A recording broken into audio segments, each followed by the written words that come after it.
நம்முடைய ஆண்டவராகிய இயேசு கிறிஸ்துவின் இனிய நாமத்தினாலே என்னுடைய வாழ்த்துதலையும் வணக்கத்தையும் ஸ்தோத்திரத்தையும் நான் சொல்லிக் கொள்கின்றேன்.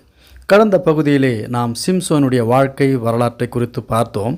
சிம்சோனின் வாழ்க்கையில் நாம் அறிந்து கொள்ள வேண்டிய, நினைவில் வைத்து கொள்ள வேண்டிய முக்கிய அம்சங்களை குறித்து தான் இப்பொழுது நாம் பார்க்க இருக்கின்றோம். சிம்சோன் பலவீனமும் மதியீனமும் மனம் திரும்புதலும். சிம்சோன் தேவனின் விசேஷித்த அழைப்பு. தேவதூதன் அவனுடைய தாயார் மலடியாக இருந்தபோது அவரை நேரில் தரிசனம் கொடுத்து, மலடியான நீ கர்ப்பம் தரித்து ஒரு குமாரனை பெறுவாய், அவன் இஸ்ரவேலை பெலிஸ்தரின் கைக்கு நீங்களாக்கி இரட்சிக்கத் தொடங்குவான் என்றும், அவன் நசரேனாகிய தேவ மகிமையை பெற்றிருந்தான். சிம்சோன் அவனுடைய தாயின் வயிற்றில் கரு உருவாவதற்கு முன்பதாகவே அவனின் அழைப்பை தேவன் குறித்திருக்கிறார், வெளிப்படுத்தினார். ஆகவே சிம்சோன் விசேஷமானவன். இஸ்ரவேலுக்கு இரட்சிப்பை கொடுக்கும்படி கர்த்தருடைய ஆவியானவர் சிம்சோனை ஏவத் தொடங்கினார்.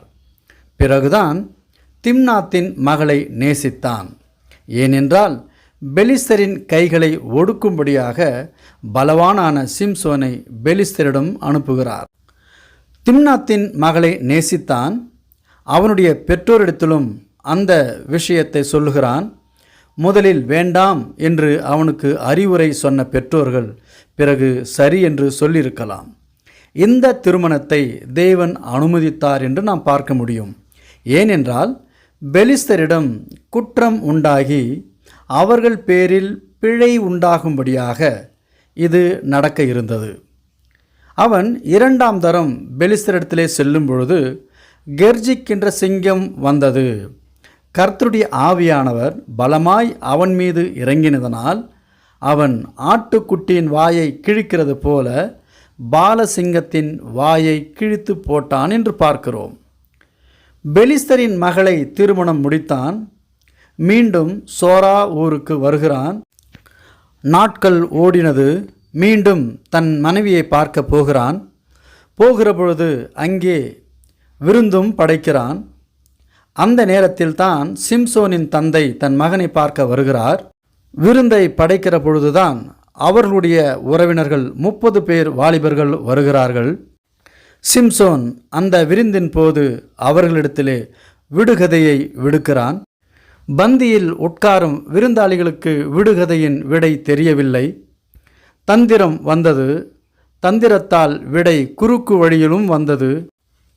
குறுக்கு வழியில் வந்த விடையால் மூர்க்கமும் வந்தது. சிம்சோனுக்கு கோபமும் மூண்டது. கோபத்தினால் அவன் சோரா ஊருக்கு வந்து சேருகிறான். இதுவரை பெலிஸ்தரிடம் குற்றம் உண்டாகப்படவில்லை. என்னதான் ஒரு பெண்ணுக்கு தகப்பனாக இருந்தாலும் தன் மகளுக்கு திருமணம் செய்து வைத்த பின்பும் அவனுடைய கணவனுக்கு தெரியாமல் வேறொருவனுக்கு திருமணம் செய்து வைத்தது இது மிகப்பெரிய குற்றமாக இருக்கிறது. இந்த தவறை திம்னா தன்னுடைய மகளுக்கு செய்ததினாலே சிம்சோன் கோபம் தணிந்து சோரா ஊரான தன்னுடைய ஊரிலிருந்து தன் மனைவியை பார்க்க பெலிஸ்தரின் இடத்திற்கு வருகிறான். வந்து பார்க்கும் பொழுது தன்னுடைய மாமனார் தன்னுடைய மனைவியை பார்க்க விடாமல் அவளுக்கு இன்னொரு கல்யாணத்தையும் செய்து வைத்தேன் என்று சொல்லுகிறான். இதன் காரணமாக சிம்சோனுக்கு மீண்டும் மூர்க்கத்தனமான கோபம் வருகிறதுனாலே நியாயாதிபதிகள் 14ஆம் அதிகாரம் 4வது வசனத்தை நாம் நினைவில் கொள்ள வேண்டியதாக இருக்கிறது. அவன் பெலிஸ்தரிடத்தில் குற்றம் பிடிக்க முகாந்தரம் உண்டாகும்படி இது கர்த்தரின் செயல் என்று அவன் தாயும் தகப்பனும் அறியாதிருந்தார்கள். அக்காலத்திலே பெலிஸ்தர்கள் இஸ்ரவேலரை ஆண்டார்கள் என்று பார்க்கிறோம். மற்றும் இன்னொரு வசனத்தையும் நாம் படிக்க வேண்டியதாக இருக்கிறது. நியாயாதிபதிகள் 13ஆம் அதிகாரம் 5வது வசனத்திலே என்ன இருக்கிறது என்றால், அவன் அதாவது சிம்சோன் இஸ்ரவேலை பெலிஸ்தரின் கைக்கு நீங்களாக்கி இரட்சிக்கத் தொடங்குவான் என்றார். இந்த சம்பவங்கள் நடக்க வேண்டுமானால் சிம்சோன் அவன் வேறு இனத்து பெண்ணான பெலிஸ்தரின் மகளை விரும்ப வேண்டியதாகவும் அவளை திருமணம் செய்ய வேண்டியதாகவும் அவர்களின் பேரில் இப்படிப்பட்ட ஒரு குற்றம் சுமரப்பட வேண்டியதாக இருந்ததினாலே திம்னாத் தன்னுடைய மணமான பெண்ணை அவளுடைய கணவனான சிம்சோனுக்கு தெரியாமல் வேறொரு ஆணிற்கு திருமணம் செய்து வைத்ததினாலே இங்கே திம்னாத் குற்றவாளியாகிறான். ஆகவே கர்த்தரின் சித்தத்தின்படி இங்கே சரியாக நடந்து கொண்டிருக்கிறது. திம்னாத் செய்த இந்த குற்றத்தினால் என்ன நடக்கிறது என்றால், நியாயாதிபதிகள் 15ஆம் அதிகாரம் 4 மற்றும் 5 படிக்கும் பொழுது, சிம்சோன் புறப்பட்டு போய் 300 நரிகளை பிடித்து பந்தங்களை எடுத்து வாளோடு வாள் சேர்த்து 2 வாள்களுக்கும் நடுவே ஒரு பந்தத்தை வைத்து கட்டி பந்தங்களை கொளுத்தி அந்த நரிகளை ஓடவிட்டு கதிர்கட்டுகளையும் வெள்ளாண்மையையும் திராட்சை தோட்டங்களையும் ஒலிவ தோப்புகளையும் சுட்டெரித்து போட்டான்.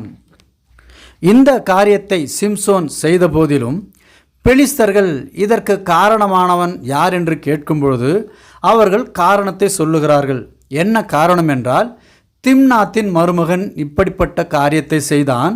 ஏனென்றால் அவனுடைய மகளை சிம்சோனுக்கு கொடுத்து பிறகு சிம்சோனுக்கு தெரியாமல், அதாவது மருமகனுக்கு தெரியாமலே மகளுக்கு இன்னொரு திருமணமும் செய்து வைத்தான் என்ற செய்தியை கேட்கும் பொழுது அந்த ஜனங்களுக்கு சிம்சோனின் மீது கோபம் வராமல் அவர்கள் என்ன செய்கிறார்கள் என்றால், அப்பொழுது பெலிஸ்தர்கள் போய் அவளையும் அவள் தகப்பனையும் அக்கினியால் சுட்டெரித்தார்கள். அதாவது திம்னாத்தையும் அவனுடைய மகளையும் அவர்களுடைய வீட்டையும் கொளுத்தி போடுகிறார்கள். இதிலிருந்து சிம்சோன் குற்றமற்றவனாகி பெலிஸ்தரின் ஜனங்களே அவர்களுக்குள் ஒருவனான திம்னாத்தையும் திம்னாத்தின் மகளையும் அந்த வீட்டையும் சுட்டெரித்தார்கள் என்று நாம் பார்க்கிறோம். சிம்சோன் தேவனின் விசேஷித்த பிறப்பு என்பதனாலே அவனோடு தேவன் பலமாய் இறங்கினார் அநேக இடங்களிலே. 1 நியாயாதிபதிகள் 13ஆம் அதிகாரம் 25வது வசனத்தில் கர்த்தருடைய ஆவியானவர் அவனை ஏவத் துவங்கினார். 2 நியாயாதிபதிகள் 14ஆம் அதிகாரம் கர்த்தருடைய ஆவி அவன் மேல் பலமாய் இறங்கினதனால் அவன் தன் கையில் ஒன்றும் இல்லாதிருந்தும் அதை ஒரு ஆட்டுக்குட்டியை கிழிக்கிறது போல கிழித்து போட்டான் என்று இருக்கிறது. 3வதாக 14ஆம் அதிகாரம் 19வது வசனத்தில் கர்த்தருடைய ஆவி அவன் மேல் இறங்கினதனால் அவன் அஸ்கலோனுக்கு போய் அவ்வூராரில் 30 பேரை கொன்று. 4வது நியாயாதிபதிகள் 15ஆம் அதிகாரம் 14வது வசனம், அவன் லேகி வரைக்கும் வந்து சேர்ந்தபொழுது பெலிஸ்தர் அவனுக்கு விரோதமாய் ஆரவாரம் பண்ணினார்கள்.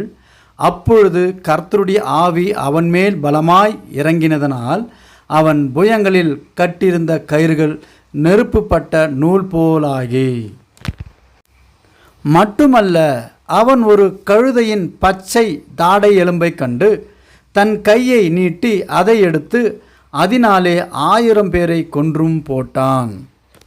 5வது 15ஆம் அதிகாரம் 18 அவன் மிகவும் தாகமடைந்து கர்த்தர் நோக்கி கூப்பிட்டு, தேவரீர் உமது அடியேன் கையினால் இந்த பெரிய ரட்சிப்பை கட்டளையிட்டிருக்க இப்பொழுது நான் தாகத்தினாலே செத்து விருத்த சேதனம் இல்லாதவர்கள் கையில் விழ வேண்டுமோ என்றான்.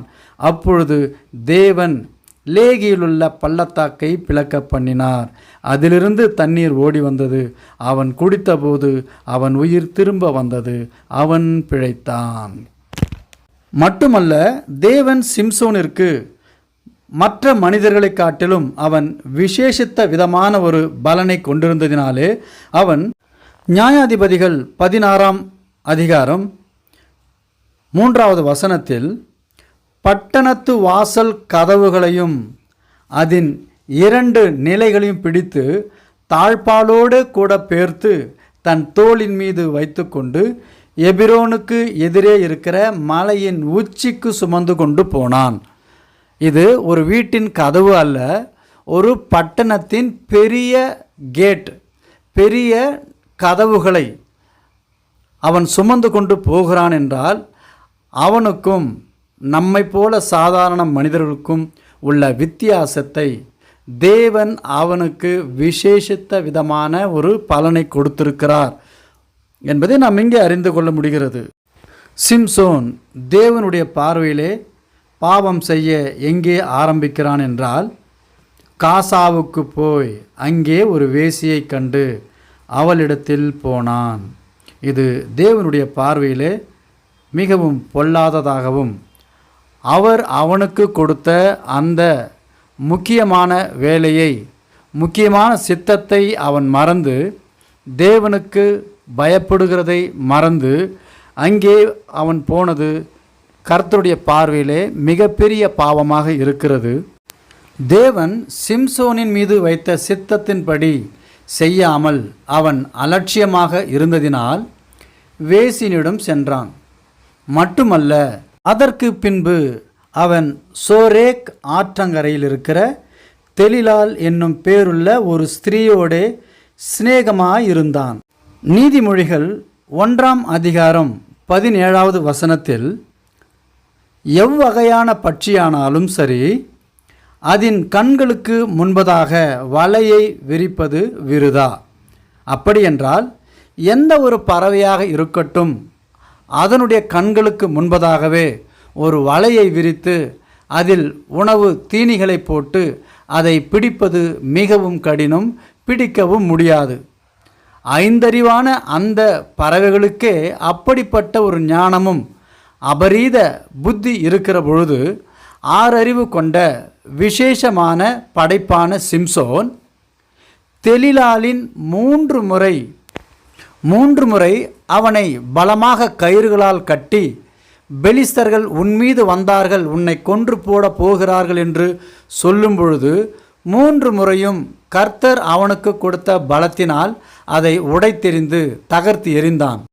தெலிலால் ஒவ்வொரு முறையும் வஞ்சகமாக கேள்வியை கேட்டு அவனை சோதித்தாலே இவன் விழித்திருக்க வேண்டாமா? அவனுக்கு கிடைத்த விசேஷமான தாளந்தை வீணாய் சரீர இச்சையினால், பலவீனத்தினால், சரீரத்திற்கு வெளிச்சமான கண்களை இழந்து அவனுக்கு 2 வெண்கல விலங்கு போட்டு சிறைச்சாலையிலே மாவரைத்து கொண்டிருக்க வைத்தார்கள். மட்டுமா, பெலிஸ்தர்கள் மனமகிழ்ச்சியாய் இருக்க வேண்டி அவர்களுக்கு முன்பதாக வேடிக்கை காட்டும்படி சிம்சோனை கூட்டிக் கொண்டு போனார்கள். அப்பொழுது சிம்சோன் சிறைச்சாலையிலிருந்து கூட்டிக் கொண்டு வந்தார்கள். அவர்களுக்கு முன்பதாக வேடிக்கை காட்டினான். தேவனுக்கு கீழ்ப்படியாததினாலே அவனுக்கு வந்த அந்த அவல நிலை மிகவும் மோசமாக இருக்கிறது. தேவன் சிம்சோனுக்கு கொடுத்த இந்த மகிமையான அந்த வரத்தை சரீரம் என்கின்ற தெலிலாலின் முன்பாக அவன் வீணடித்து விட்டான். இதை நினைக்கும் பொழுது மத்தேயு 7ஆம் அதிகாரம் 6வது வசனத்தை நாம் நினைவில் கொள்ள வேண்டியதாக இருக்கிறது. அது என்ன என்றால், பரிசுத்தமானதை நாய்களுக்கு கொடாதேயுங்கள், உங்கள் முத்துக்களை பன்றிகள் முன் போடாதேயுங்கள், போட்டால் தங்கள் கால்களால் அவைகளை மிதித்து திருப்பிக் கொண்டு உங்களை பீறி போடும். சிம்சோனிற்கு தேவனுடைய பலம் இருந்தது. மட்டுமல்ல, பரிசுத்த ஆவியானவர் அவனோடு செயல்பட்டார். அந்த சூழ்நிலையிலே அவன் தெலிலால் என்கின்ற நாயோடும் அவன் பெலிஸ்தர்கள் என்கின்ற பன்றிகளிடத்திலே அவன் போய் சிக்கி கொண்டதினாலே அவனுடைய கண்கள் பிடுங்கப்பட்டது. அந்தோ அந்த பரிதாப நிலை அவனுக்கு வந்தது. காரணம் என்ன என்றால், நியாயாதிபதிகள் 16ஆம் அதிகாரம் 19ஆம் வசனத்தில், தெலிலால் சிம்சோனை தன் மடியிலே நித்திரை செய்ய பண்ணி ஒருவனை அழைத்து அவன் தலைமயிரின் 7 ஜடைகளையும் சிறைப்பித்து அவனை சிறுமைப்படுத்த தொடங்கினாள். அவன் பலன் அவனை விட்டு நீங்கிற்று. அப்பொழுது அவள், சிம்சோனே, பெலிஸ்தர் உன்மேல் வந்துவிட்டார்கள் என்றாள். அவன் நித்திரையை விட்டு எழுந்து கர்த்தர் தன்னை விட்டு விலகினதை அறியாமல் தேவன் அவனுக்கு கொடுத்த கிருபை அவனை விட்டு விலகியது. போகாத இடத்திற்கு போனான். சேரக்கூடாத இடத்திற்கு சேர்ந்ததினாலே தேவ மகிமையும் தேவனுடைய கிருபையும் இழந்தவனாய், அந்தோ பரிதாபமாக கண்களை இழந்து யாரிடத்தில் வெற்றி பெற்று இஸ்ரவேலரை காக்க வேண்டுமோ அவர்களுக்கு முன்பதாகவே கூனி குறுகி அவமானப்பட்டு கோமாளியைப் போல நிற்கிறான். இந்த நிலையிலே சிம்சோன் தன் தவறை உணர்ந்து தேவனிடத்திலே அவன் மனம் கசந்து மனம் திருந்தி தேவனிடத்திலே வருகிறான். மட்டுமல்ல, தேவனிடத்திலே அவன் விண்ணப்பத்தையும் வைக்கிறான். கர்த்தராகிய ஆண்டவரே, நான் என் 2 கண்களுக்கு ஒரு தீர்வாக பெலிஸ்தர்களை நான் பழிவாங்க வேண்டும். இந்த ஒரு விசை மாத்திரம் என்னை நினைத்தருளும். தேவனே பலப்படுத்தும் என்று சொல்லி தேவனிடத்திலே விண்ணப்பத்தை வைக்க, என் ஜீவன் பெலிஸ்தரோடே கூட மடிய கடவுது என்று சொல்லி பலமாய் சாய்க்க அந்த வீடு அதிலிருந்த பிரபுக்கள் மேலும் எல்லா ஜனங்கள் மேலும் விழுந்தது. இவ்விதமாய் அவன் உயிரோடு இருக்கையில் அவனால் கொல்லப்பட்டவர்களை பார்க்கிலும் அவன் சாகும் பொழுது அவனால் கொல்லப்பட்டவர்கள் அதிகமாயிருந்தார்கள். சிம்சோனின் மனம் திரும்புதலினாலே அவன் எதற்காக அழைக்கப்பட்டானோ அந்த பணியானது முழுமை பெற்றது. கர்த்தர் அவனுடைய ஜெபத்தை கேட்டார். அவன் மரிக்க அனுமதித்தாலும் ஆனால் கர்த்தருடைய சித்தத்தை நிறைவேற்றும்படியாக சிம்சோனின் மனம் திரும்புதல் இஸ்ரவேலர்களுக்கு இரட்சிப்பை கொடுத்ததை நாம் பார்க்க முடிகிறது. கர்த்தருடைய நாமம் மகிமைப்படுவதாக. மீண்டும் அடுத்த பதிவிலே நாம் பார்ப்போம். கர்த்தர் நம் அனைவரையும் ஆசீர்வதித்து வழி நடத்துவாராக. கர்த்தருடைய நாமம் மகிமைப்படுவதாக. ஆமேன்.